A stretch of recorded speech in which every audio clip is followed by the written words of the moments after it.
நமக்கு ஒரு எழுத்தாளருடைய புத்தகம் பிடிச்சிருச்சு அப்படின்னா, எப்படியாவது தேடி தேடி தேடி தேடி அவருடைய மற்ற எழுத்துக்களும் நம்ம படிக்க ஆரம்பிச்சுருவோம். இல்லை படிப்போம். ஏதோ ஒரு சூழ்நிலையில் உடனே இல்லை அப்படின்னாலும், ஏதோ ஒரு வருஷத்தில் எப்படியோ நம்ம வாங்கி படிச்சிருவோம். ஆனால் கல்கி அவர்களுடைய பொன்னியின் செல்வன் பார்த்திபன் கனவு தவிர்த்து மற்ற புத்தகங்களை ஏன் தமிழ் சமூகம் நிறையா பேசலை அப்படின்றது எனக்கு இப்போ வரைக்குமே புரியல. பொன்னியின் செல்வன் படித்ததில் பாதி பேர் கூட சிவகாமியின் சபதமும் அவருடைய மற்ற புதினங்களோ படிச்சிருக்கிறதுக்கான வாய்ப்புகள் ரொம்ப ரொம்ப கம்மி. பொன்னியின் செல்வன் மட்டும் படிச்சுட்டு அப்படியே தூக்கி அந்த புத்தகத்தை ஓரமாக வச்சுட்டு திருப்பி ஒரு 10 வருஷத்துக்கு அப்புறம் மீள் வாசிப்பு பண்ணுவாங்க. ஆனால் கல்கி அவர்களுக்கு சாகித்ய அகாடமி விருது வாங்கி கொடுத்து அவருடைய மனசுக்கு ரொம்ப ரொம்ப நெருக்கமான இந்த புத்தகத்தை பற்றி 10ல் ஒருத்தர் 2 பேர் மட்டும்தான் பேசியிருப்பாங்க. நான் இந்த காணொலியில் உங்களுக்கு அந்த புத்தகத்தை அறிமுகப்படுத்த போகிறேன். ஏன்னா நிறைய பேர் நான் பேசி பார்த்ததில்ல, நிறைய காணொலிகள் இல்லை. அலையோசைன்னு போட்டால் விஜயகாந்த் அவர்களுடைய படம் தான் வருது. ஸோ அதனால இதை ஒரு வாய்ப்பாக எடுத்துக்கிட்டு அலையோசை புத்தகத்தை அறிமுகம் பண்ணணும் அப்படின்னு நான் நினைக்கிறேன். ஸோ வணக்கம் வணக்கம் வணக்கம். நான் பிரதீப், இது சென்னைக்காரன் யூடியூப் சேனல். இந்த வருஷத்தில் முதல் காணொலி அப்படின்றதுனால அனைவருக்கும் என் மனமார்ந்த புத்தாண்டு நல்வாழ்த்துக்கள். அனைவருக்கும் என்னுடைய பொங்கல் நல்வாழ்த்துக்களும் கூட. எல்லாருக்கும் இந்த பொங்கலும் இந்த மொத்த புத்தாண்டும் சிறப்பாக இனிமையாக அமைய என்னுடைய மனமார்ந்த வாழ்த்துக்கள். ஸோ ஏன் அலையோசி அப்படின்னு கேட்டிங்கன்னா, இது முதல்ல சொன்ன மாதிரி சாகித்ய அகாடமி விருது வாங்கின ஒரு புத்தகம்.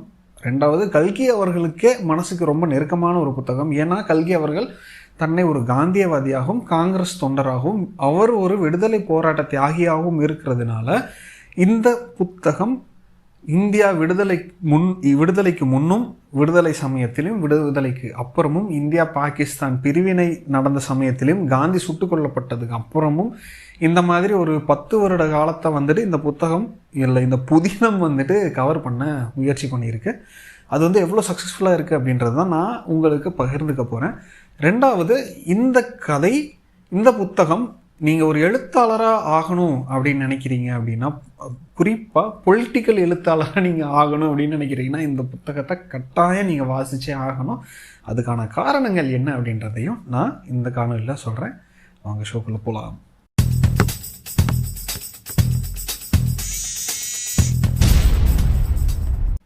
முதல்ல இந்த புத்தகத்துடைய ஒரு சின்ன கதை சுருக்கம் அப்படின்னு சொல்லிடலாம். இந்த கதை சுதந்திரம் அடைகிறதுக்கு முன்னாடி, சுதந்திரம் அடைஞ்சதுக்கப்புறம் முன்னாடியே சொன்ன மாதிரி ஒரு 10 வருஷ காலம் 1938 1948, அதாவது கரெக்டாக காந்தி சுட்டு கொல்லப்பட்டதுக்கப்புறம் ஒரு 3-4-5 நாளைக்கு அப்புறம் இந்த கதை நடக்கிற மாதிரியான ஒரு போக்கு இருக்குது.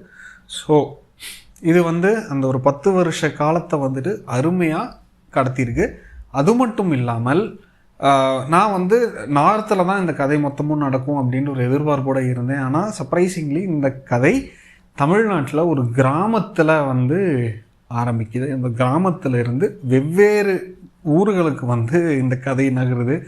பம்பாய், தில்லி, கல்கத்தா, அதுக்கப்புறம் பெஷாவருக்கு போகுது, பஞ்சாப், பாகிஸ்தானில் இருக்கிற பஞ்சாபுக்கு போகுது, அதுக்கப்புறம் ராவல்பிண்டிக்கு போகுது. ஸோ இந்த மாதிரி நிறைய இடங்களுக்கு இந்த கதை மாந்தர்கள் பயணிக்கிறாங்க.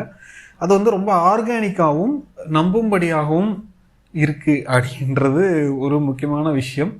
இந்த கதையுடைய முக்கிய கதாமாந்தர்கள் அப்படின்னு பார்த்திங்கன்னா லலிதா, சீதா, சூர்யா, சுண்டு, அப்புறம் ராகவன், தாரிணி, அதுக்கப்புறம் இவங்க 5 பேர் 6 பேர் தான் ரொம்ப ரொம்ப. அதுக்கப்புறம் அமர்நாத்னு ஒருத்தர் இருக்கார். அமர்நாத்துடைய மனைவி சித்ராவாக ஒருத்தங்க இருக்காங்க. அதுக்கப்புறம் லலிதாவுடைய கணவர் பட்டாபிராமன். ஸோ இவங்கெல்லாம் ரொம்ப ரொம்ப முக்கியமான ஒரு கதாபாத்திரம் வகிச்சிருக்காங்க. இவங்கெல்லாம் வெவ்வேறு காலகட்டத்தில் புத்தகத்துக்குள்ளே நிறைய விஷயங்கள் செஞ்சுட்டு போவாங்க. ஸோ கதை ஒரு கிராமத்தில் ஆரம்பிக்குது. லலிதா அப்படின்ற பொண்ணோட இன்ட்ரோடக்ஷனில் இருந்து இந்த புத்தகம் ஆரம்பிக்குது. லலிதா அவங்களுடைய அத்தங்கால், அதாவது அத்தையோட பொண்ணு சீதா அப்படின்றவங்க மும்பையில் இருக்காங்க. அவங்களுடைய கடுதாசிக்காக வெயிட் பண்ணுறாங்க. சீதாவும் சீதாவுடைய அம்மாவும் இங்கே அந்த கிராமத்துக்கு வராங்க. அந்த சமயத்தில் லலிதாவுக்கு பொண்ணு பார்க்க வர்றாங்க. லலிதாவுக்கு பதிலாக சீதாவை வர்ற மாப்பிள்ளை பிடிச்சி போய் சீதாவும் இந்த மாப்பிள்ளையும் கல்யாணம் பண்ணிக்கிறாங்க. லலிதாவும் பட்டாபிராமனும் கல்யாணம் பண்ணிக்கிறாங்க. ஸோ முதல் பாகம் முழுக்க இந்த விஷயங்கள், இந்த கதை எல்லாமே நடக்கும். இதுக்கப்புறம் சீதாவும் ராகவனும் எப்படி குடும்பம் நடத்துகிறாங்க, ராகவனால் சீதா வந்து என்னென்ன துன்பங்களுக்கெல்லாம் வந்துட்டு ஆளாக்கப்படுறாங்க. என்னதான் வந்து ராகவன் ரொம்ப மெத்த படித்த மேதாவியாக இருந்தாலும் சென்ட்ரல் கவர்மெண்ட் உத்தியோகத்தில் எக்கனாமிக்ஸ் உத்தியோகத்தில் வந்துட்டு வேலை பார்த்துட்டு இருந்தாலும் அவர் வந்து ஒரு பெண்ணை வந்து எப்படி நடத்தணும் அப்படின்னு தெரியாத ஒரு நபராக இருக்கார். இன்ட்ரெஸ்டிங்லி எழுத்தாளர் வந்துட்டு இவரை தான் நம்மளுடைய கதாநாயகனாக வந்து அறிமுகப்படுத்துகிறாரு. அது ஒரு இன்ட்ரெஸ்டிங்கான சாய்ஸ். அது ஏன் அப்படின்றத நான் பின்னால் சொல்கிறேன். ஸோ இந்த மாதிரி சீதா வந்து கஷ்டப்படுறாங்க. ஒரு கட்டத்தில் வந்துட்டு தற்கொலை செஞ்சுக்கலாம் அப்படின்னு முயற்சி பண்ணுறப்போ சூர்யா அப்படின்ற நபர், அதாவது லலிதாவுடைய அண்ணன் சூர்யா வந்துட்டு இவங்களை வந்து காப்பாற்றுறாரு. ஸோ அந்த சீதாவை வந்து காப்பாற்றி இது பண்ணுறாரு. ஸோ இதில் சூர்யா யார் அப்படின்னா, அவர் வந்து நமக்கு இன்ட்ரடியூஸ் ஆகிறப்போ 10ஆம் கிளாஸ் படிச்சுட்டு இருந்த ஒரு நபர். சீதாவை வந்துட்டு காப்பாற்றுறப்போ அவர் வந்து ஒரு சுதந்திர போராட்ட தியாகி. குறிப்பாக வந்து சுபாஷ் சந்திர போஸ் அவர்களுடைய படையில் வந்து ஒரு முக்கியமான அங்கம் வகிக்கிற ஒரு நபர். சீதாவை வந்து காப்பாற்றுறாரு. அதுக்கப்புறம் வந்து சீதா வந்து வீட்டுக்கு அழைச்சிட்டு போகிறப்போ அவரை வந்துட்டு ஒரு கும்பல் கடத்திடுறாங்க. சீதாவும் சூர்யாவும் வந்துட்டு சுதந்திர போராட்டத்தில் இருக்காங்க அப்படின்னு சொல்லிட்டு ஒரு சின்ன குழப்பம் நடக்குது. சூர்யா வந்து பிடிச்சிடுறாங்க. ஆனால் சீதா வந்துட்டு அவங்க கடத்திட்டு போயிடுறதுனால அவங்க தப்பிச்சிட்டாங்க அப்படின்னு நினச்சிக்கிறாங்க. ஆனால் உண்மை என்ன அப்படின்னு பார்த்தீங்கன்னா, சீதா தாரணி அப்படின்னு சொல்லிட்டு ஒருத்தங்க இருப்பாங்க. அவங்க வந்து சீதா மாதிரியே எப்படி சொல்கிறது, முகம் கொண்ட ஒரு நபர். ஸோ அதனால் சீதாவுக்கும் தாரணிக்கும் பக்கத்தில் நிப்பாட்டினா கன்ஃபியூஸ் ஆகிற மாதிரியான ஒரு முகவெட்டு 2 பேருக்கு இருக்குது. ஸோ தாரணிக்கு வந்துட்டு ஒரு ஃப்ளாஷ்பேக் இருக்குது. என்ன அப்படின்னா, அவங்க வந்து ராகவனுடைய எக்ஸ் லவர். அவங்களும் வந்து இப்போ ஒரு சுதந்திர போராட்டத்தில் வந்து ஈடுபட்டிருக்காங்க. குறிப்பாக வந்து சூர்யாவோட வந்து சுதந்திர போராட்டத்தில் வந்துட்டு இணைஞ்சு ஒரு முக்கியமான புள்ளியாக வந்துட்டு செயல்பட்டுருக்காங்க. ஸோ தாரணிக்கு பதிலாக கடத்தப்பட்ட நபர் தான் வந்து சீதா. ஸோ சீதா வந்துட்டு அந்த ஊருக்கு ரஜினிபூர் அப்படின்ற ஊருக்கு போகிறாங்க. அங்கே வந்து இவங்க வந்து அவங்க எதிர்பார்த்த நபர் இல்லை அப்படின்றதுனால திருப்பி அனுப்புகிறாங்க. நடுவில் வந்துட்டு ஒரு இடத்துல வந்து மாட்டுறதுக்காக இருக்கும். அதுக்கப்புறம் அவங்க வந்து அங்கே மாட்டாமல் வந்து கொல்கத்தாவுக்கு வந்து போயிடுவாங்க. கொல்கத்தாவில் வந்து யார் இருப்பாங்கன்னா, அமர்நாத்தும் சித்ராவும் வந்துட்டு வேலை பார்த்துட்டு இருப்பாங்க. ஸோ அங்கே வந்துட்டு இவங்க அடைக்கலம் கொடுக்கலாம் அப்படின்னு இருக்கிறப்போ கொல்கத்தா போலீஸ் வந்துட்டு சீதாவை வந்துட்டு அரெஸ்ட் பண்ணி ஜெயிலில் போட்டுருவாங்க. ஸோ இது வந்து சீதாவுடைய ஆர்க்கு. ஸோ இதுக்கப்புறம் இன்னும் நிறைய கதை இருக்குது. ஸோ அதுக்குள்ளே நாங்கள் போனால் அதெல்லாம் வந்து ஸ்பாய்லர்ஸு. இது வந்து ஃபஸ்ட்டு 2 பாகத்துடைய கதை மட்டும்தான். 2-3 பாகம்னு வச்சுக்கோங்களேன். 3 பாகத்துடைய கதை மட்டும்தான். 4வது பாகம் வந்துட்டு இன்னும் ரொம்ப டிப்ரெஸிங்காக இருக்கும். ஸோ அதுக்குள்ளே வந்து இப்போதைக்கு போனால் ஸ்பாய்லர். அதனால் சீதாவுடைய கதை இங்கே நிப்பாட்டிப்போம். ஸோ லலிதா வந்து சீதா மேலே உயிரே வச்சுருக்காங்க. ஸோ என்ன நடந்தாலும், ஏன்னா லலிதாவுடைய அம்மா வந்து சீதா வந்து கரிச்சு கொட்டிகிட்டே இருப்பாங்க. அவங்களுக்கு வந்து சீதாவும் பிடிக்காது, சீதாவுடைய அம்மாவும் பிடிக்காது. நம்ம வழக்கமான தமிழ் சமூகத்தில் இருக்கக்கூடிய நடைமுறை அப்படின்னு நம்ம சொல்லிடலாம். ஸோ லலிதாவுக்கு பார்க்க வந்த மாப்பிள்ளை சீதாவை கல்யாணம் பண்ணிக்கிறதுனால லலிதாவுக்கு வந்து வழக்கமாக நம்ம என்ன நினைப்போம், கோவமாக இருப்பாங்க அப்படின்னு நினைப்போம். ஆனால் இல்லை, லலிதா வந்து ரொம்ப சந்தோஷப்படுறாங்க. அவங்களுக்கு வந்து ஒரு நல்ல வரன் கிடச்சிருச்சு அப்படின்னு சொல்லிட்டு. இதில் பட்டாபிராமன் அப்படின்னு சொன்ன நபர் வந்துட்டு ஏற்கனவே லலிதா பிடிக்கும் அப்படின்னு சொல்லிட்டு சூர்யாவுக்கு இன்ஃபார்ம் பண்ணியிருப்பார். பட்டாபிராமன், சூர்யா, அமர்நாத் இவங்க 3 பேரும் வந்துட்டு ரொம்ப நெருங்கிய நண்பர்கள். ஸோ சூர்யாவுக்கு வந்து சரி பட்டாபிராமன் ஏற்கனவே பிடிக்கும்னு தன்னுடைய அபிப்பிராயத்தை சொன்னதுனால லலிதாவுக்கும் பட்டாபிராமனுக்கும் கல்யாணம் நடந்துருது. பட்டாபிராமன் ஒரு வக்கீலாக இருக்கார். அவரும் வந்துட்டு ஒரு கட்டத்தில் சுதந்திர போராட்டத்தில் வந்து ஈடுபடுறாரு. ஜெயிலுக்கு போயிட்டு வர்றாரு. வந்ததுக்கப்புறம் வந்துட்டு சீதா இந்த துன்பங்கள் எல்லாம் பட்டுட்டு திருப்பி அவங்க ஊருக்கு வர்றப்போ லலிதாவும் பட்டாபிராமனும் வந்துட்டு அவங்களுக்கு அடைக்கலம் கொடுக்குறாங்க. அதில் வந்து பட்டாபிராமன் அந்த டைமில் வந்து அந்த ஊர் பஞ்சாயத்து போர்டில் வந்து இது பண்ணணும்னு நினைக்கிறாரு. ஸோ இந்த மாதிரி இந்த பக்கம் ஒரு கதை. ஸோ அதுக்கப்புறம் நம்ம கதாநாயகன் ராகவனுக்கு வருவோம். ஸோ அவர் வந்துட்டு முன்னாடியே சொன்ன மாதிரி ரொம்ப மெத்த படித்த நபர். படிக்கிறதுக்கு வேறு டிகிரியே இல்லை அப்படின்னு சொல்லிட்டு போதுண்டா அப்படின்னு சொல்லிட்டு நிப்பாட்டிட்டு பேப்பர்களுக்கு வந்துட்டு எக்கனாமிக்ஸ் ரிலேட்டடாக வந்து பதிவுகள்லாம் வந்து எழுதிட்டு இருக்கிற ஒரு நபர். ஸோ அவருடைய இதை பார்த்துட்டு சென்ட்ரல் கவர்மெண்ட்டே அவருக்கு வந்து வேலை போட்டு கொடுத்துட்றாங்க. வேலை போகிறாரு. இவருக்கு வந்து எக்ஸ்லவர் தாரணி அப்படின்றவங்க இருப்பாங்க. அவங்களோட பிரேக்கப் ஆகி அந்த சமயத்தில் தான் வந்துட்டு இவர் பொண்ணு பார்க்க வர்றாங்க லலிதாவை. ஸோ சீதாவை பார்த்த உடனே சீதாவை வந்து கல்யாணம் பண்ணிக்கிறாரு. அதுக்கப்புறம் உங்களுக்கு நடந்த விஷயங்கள் எல்லாமே நான் சொல்லிட்டேன். ஸோ இப்போ நான் சொன்னதுக்கும் காந்திய ஐடியாலஜிஸுக்கும் சுதந்திரத்துக்கும் என்ன சம்பந்தம் அப்படின்னு உங்களுடைய மனசில் கேள்வி எழுந்திருக்கணும். இல்லை அப்படின்னா நான் சொன்னது எதுவுமே நீங்கள் கேட்கலன்னு அர்த்தம். ஸோ என்ன அப்படின்னா, இதெல்லாமே சுதந்திரத்துக்கு முந்தைய இந்தியாவில் வந்து நடந்துகிட்ருக்கு. ஒரு பாயிண்டில் வந்துட்டு நம்ம சுபாஷ் சந்திர போஸ் அவரோட ஆர்மி மாதிரி ஒன்று செட் பண்ணுறாரு. எல்லாருமே வந்துட்டு ஆளும் இங்கிலாந்து அரசாங்கத்துக்கு எதிராக வந்துட்டு போர்க்கொடி தூக்கிட்டு இருக்காங்க, நிறைய சண்டை போடுறாங்க, ஜெயிலுக்கு அனுப்பப்படுறாங்க. இந்த மாதிரியான நிறைய விஷயங்கள் நடக்குது. நேரடியாக வந்து இந்த புத்தகம் காந்திக்கு ஒரு சப்போர்ட்டாக இல்லை, காந்தியோட க்ளோஸாக வந்துட்டு போகிற மாதிரி இல்லாமல் இருந்தாலும் அவருடைய ஐடியாலஜிஸை வந்து பின்பற்றி நடக்கக்கூடிய ஆட்கள் வந்து எப்படிலாம் இருக்காங்க அப்படின்ற ஒரு கான்டெக்ஸ்ட் வந்து இந்த புத்தகத்தில் கிடைக்கும்.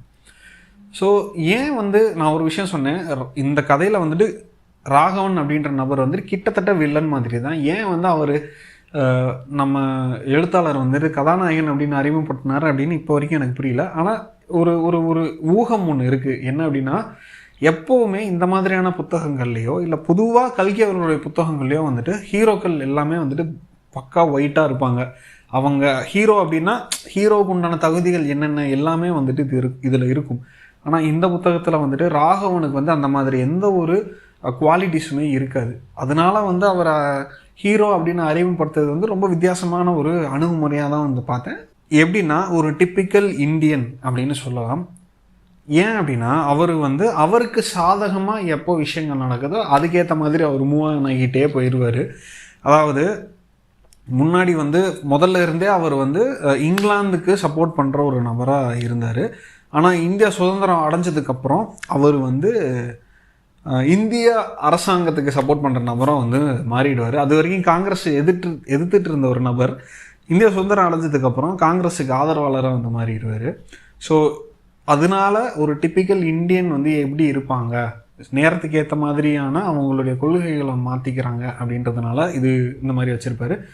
இன்னொரு இன்ட்ரெஸ்டிங்கான விஷயம் என்ன அப்படின்னா, இந்த கதையில் முக்கிய கதாமாந்தர்களாக இருக்கிற 90% பேர் அப்பர் கேஸ்ட் ஹிந்துஸ். 90% இல்லை, எல்லாருமே வந்து அப்பர் கேஸ்ட் ஹிந்துஸ் தான். ஏன்னா இந்த கதை முழுக்க முழுக்க உயர் சாதி வகுப்பினருடைய கண்ணோட்டத்திலையும் பார்வையிலையுமே தான் வந்து நடந்திருக்கு அப்படின்னு சொல்லலாம். ஸோ இது வந்து உங்களுக்கு அவங்களுடைய பாயிண்ட் ஆஃப் வியூவில் இருந்து ஒரு கதை அப்படின்ற மாதிரி உங்களால் வந்து யோசிச்சுக்க முடியும் அப்படின்னு நினைக்கிறேன். ஸோ ஒவ்வொருத்தவங்க வந்துட்டு எதுக்கு ஆதரவாக இருக்காங்க, எதுக்கு வந்து எதிர்ப்பு தெரிவிக்கிறாங்க அப்படின்ற மாதிரி.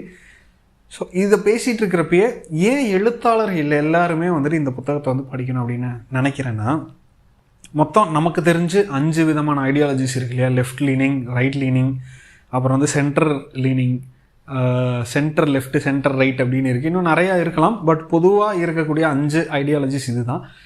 இப்போ நீங்கள் இந்த 5ல் எந்த ஐடியாலஜியை பின்பற்றுற நபராக இருந்தாலும் உங்களால் வந்துட்டு அந்த கதையில் இருக்கக்கூடிய கதாமாந்தர்கள் முன்வைக்கிற கருத்துக்களை வந்துட்டு ஏற்றுக்கக்கூடியதாக இருக்கும்.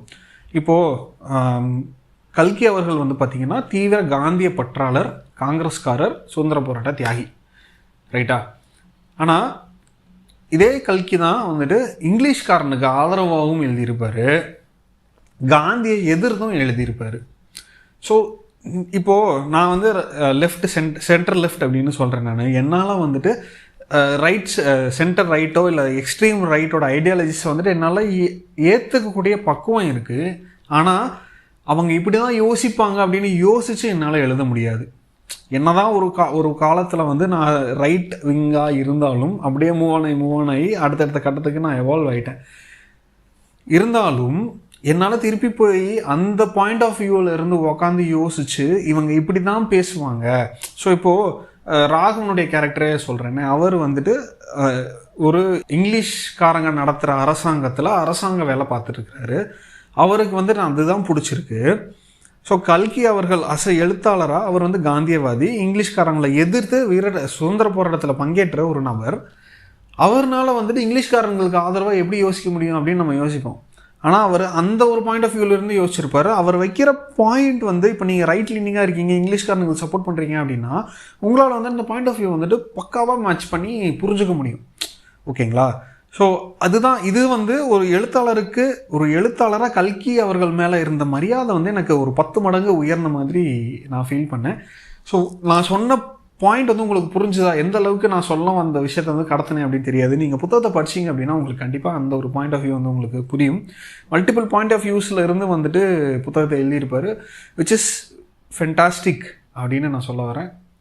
அகெயின் நான் சோகம் அப்படின்னு சொல்ல வர்றது ஏன் அப்படின்னா, இந்த கதை இந்தியா பாகிஸ்தான் பிரிவினை நடக்கிறப்போ என்ன மாதிரியான பிரச்சனைகள்லாம் நடந்துச்சு அப்படின்னு ஒரு கதை மாந்தர் வாயிலாக வந்து நமக்கு சொல்ல முற்பட்டிருப்பார்.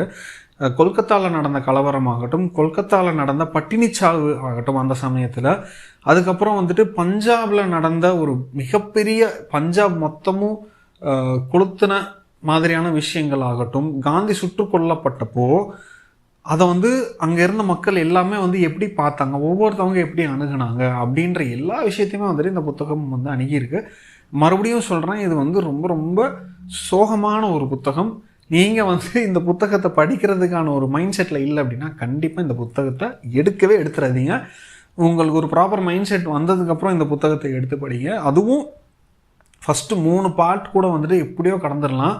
4வது பார்ட்லாம் வந்துட்டு கண்டிப்பாக முடியவே முடியாது. ஏன்னா அங்கே தான் வந்துட்டு கோர சம்பவங்கள்லாம் நிறைய வந்துட்டு வர்ணிச்சிருக்கார் எழுத்தாளர். அதை வந்து உங்களால் ஜீர்ணிக்க முடியாத ஒரு கட்டத்தில் வந்து நீங்கள் இருக்கிறதுக்கான வாய்ப்புகள் இருக்குது. அதனால் அந்த பார்ட்டை வந்து அட்லீஸ்ட் கூட நீங்கள் தவிர்த்துட்டு உங்கள் மனநிலை சரியானதுக்கப்புறம் கூட அந்த பார்ட்டை வந்து படிக்க ஆரம்பிக்கலாம் அப்படின்னு நினைக்கிறேன்.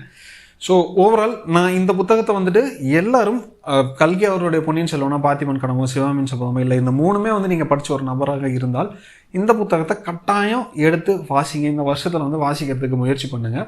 ஏன்னா ரொம்ப ரொம்ப ஒரு டிப்ரெஷிங்கான ஒரு புத்தகமாக இருந்தாலும் அந்த காலத்து இந்தியா எப்படி இருந்தது அப்படின்னு வெவ்வேறு கண்ணோட்டத்தில் இருக்கக்கூடிய நபர்கள் இந்த மாதிரியெல்லாம் வந்துட்டு பேசியிருக்காங்க. அதை வந்து இப்போவுமே வந்துட்டு நம்மளால் ரிலேட் பண்ணிக்க முடியும். ஸோ அந்த அளவுக்கு வந்து ஒரு எப்படி சொல்கிறது, ஃபியூச்சரிஸ்டிக் மனநிலையோடு தான் வந்து எழுதியிருக்கார் எழுத்தாளர் அப்படின்ற மாதிரி தான் நான் பார்க்குறேன். உங்களுக்கு இந்த காணொலி பிடிச்சிருக்கும் அப்படின்னு நினைக்கிறேன். ஒருவேளை பிடிச்சிருந்தேன் அப்படின்னா சென்னைக்காரன் யூடியூப் சேனலுக்கு வந்து சப்ஸ்கிரைப் பண்ணுங்கள். அதே மாதிரி நிறைய பேருக்கு ஷேர் பண்ணுங்கள். இன்னும் நிறைய பேருக்கு என்னுடைய காணொலிகள் சென்றடைகிறதுக்கு உதவியாக இருக்கும். அடுத்த வாரம் வேறொரு காணொலியோட மறுபடியும் நான் உங்களை சந்திக்கிறேன். அதுவரை உங்களிடம் வந்து விடைபெறுவது பிரதீப். நன்றி.